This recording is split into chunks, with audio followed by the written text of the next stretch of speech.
এই বাজেটকে আমি একটি নামকরণ দিতে চাই, সেটি হচ্ছে জীবন বান্ধব বাজেট।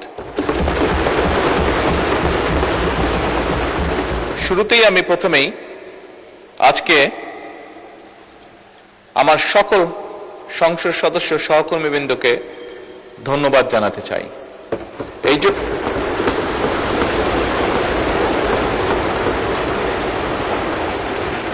আমি এই জন্য ধন্যবাদ জানাতে চাই মাননীয় স্পিকার, যে আমরা 18ই ফেব্রুয়ারি থেকে যখন এই সংসদ শুরু করলাম, আমরা তারপর থেকে বিভিন্ন চড়াই উতরাই পেরিয়ে আমরা আজকে এখানে এসেছি, আমরা উভয় পক্ষ, এবং আমাদের মধ্যে বিভিন্ন বিষয়ে আলোচনা হয়েছে, আমাদের মধ্যে বিভিন্ন বিষয়ে ঐক্যমত হয়েছি, আমরা আমাদের মধ্যে বিভিন্ন বিষয়ে দ্বিমত হয়েছে।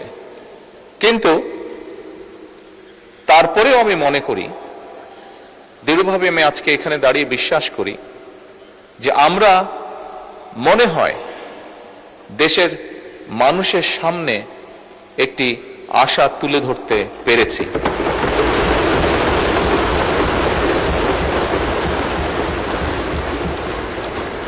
সম্মানিত বিরোধী দলীয় নেতা ওনার বক্তব্যে একটি কথা বলেছেন, খুব স্বাভাবিকভাবে আমরা যদি সকলে একমতই হতাম তাহলে তো একজন ব্যক্তি কথা বললেই হতো, সবার বিভিন্ন বিষয়ে আলোচনা করা প্রয়োজন হতো না।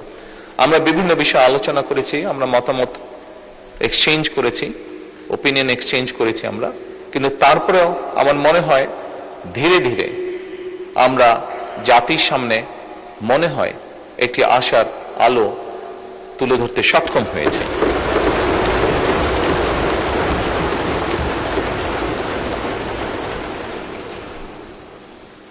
মাননীয় স্পিকার, আমরা যে কাজটি করতে সক্ষম হয়েছি, এটা যে শুধুমাত্র আমাদের নিজেদের জন্যই করতে সক্ষম হয়েছি তার জন্য নয়, তা নয়। আমি মনে করি এটিতে সবচেয়ে বড় যদি ক্রেডিট দিতে হয়, তাহলে এই দেশের সাধারণ মানুষ যারা আছে, এই দেশের নাগরিক যারা আছে, 20 কোটি মানুষ, তাদের প্রত্যেককে এই ক্রেডিটটা দেওয়া উচিত। কারণ তাদের সহযোগিতার কারণেই আজকে আমরা উভয় পক্ষ এখানে বসে সুন্দরভাবে আলোচনা করে দেশকে একটি সামনের দিকে নিয়ে যাবার পথ হয়তো তৈরি করতে পারছি। মাননীয় স্পিকার, এখানে প্রত্যেকটি মানুষ, দেশের বিবেকবান প্রত্যেকটি মানুষ, প্রত্যেকটি শ্রেণী পেশার মানুষ ওয়াকিফাল আছেন যে কি প্রেক্ষাপটে যখন 5ই আগস্ট ঘটেছিল, তখন দেশের রাজনৈতিক অবস্থা, দেশের সামাজিক অবস্থা, দেশের অর্থনীতি, দেশের শিক্ষা, স্বাস্থ্য, যাই বলি না কেন, একটি দেশকে ঘিরে প্রত্যেকটি কি শোচনীয় অবস্থায় ছিল।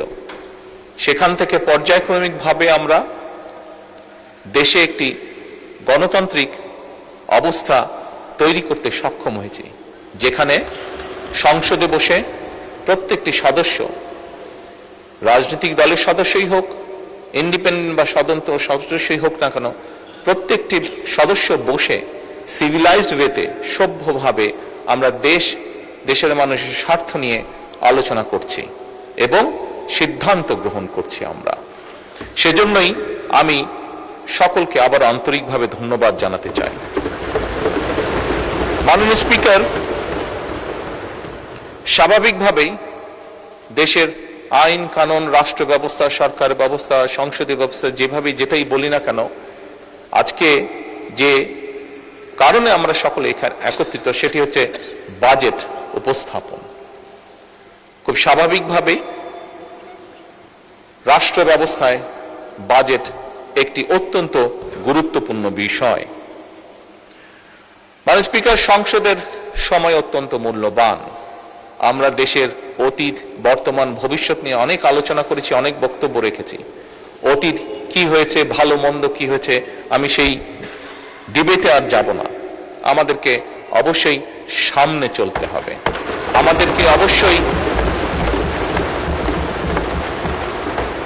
আমরা অতীতে দেখেছি দুঃখজনকভাবে একটি চিত্র বারবার দেখেছি আমরা, সেটি হচ্ছে যত না আমরা ভবিষ্যৎ নিয়ে আলোচনা করেছি তার থেকে বেশি আমরা অতীত নিয়ে আলোচনা করেছি।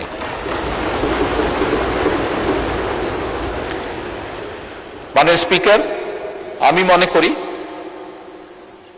আজকে দেশের প্রত্যেকটি মানুষ চায় যে আমরা ভবিষ্যৎ নিয়ে কথা বলবো। সেজন্যই মাননীয় স্পিকার, এই যে বাজেট সেশন, এই বাজেট সেশনকে বিশেষ করে যেহেতু আমি সরকারি দলের সদস্য, সেই জন্য আজকে আমরা যে বাজেট উপস্থাপন করছি, এই বাজেটকে আমি একটি নামকরণ দিতে চাই, সেটি হচ্ছে জীবন বান্ধব বাজেট।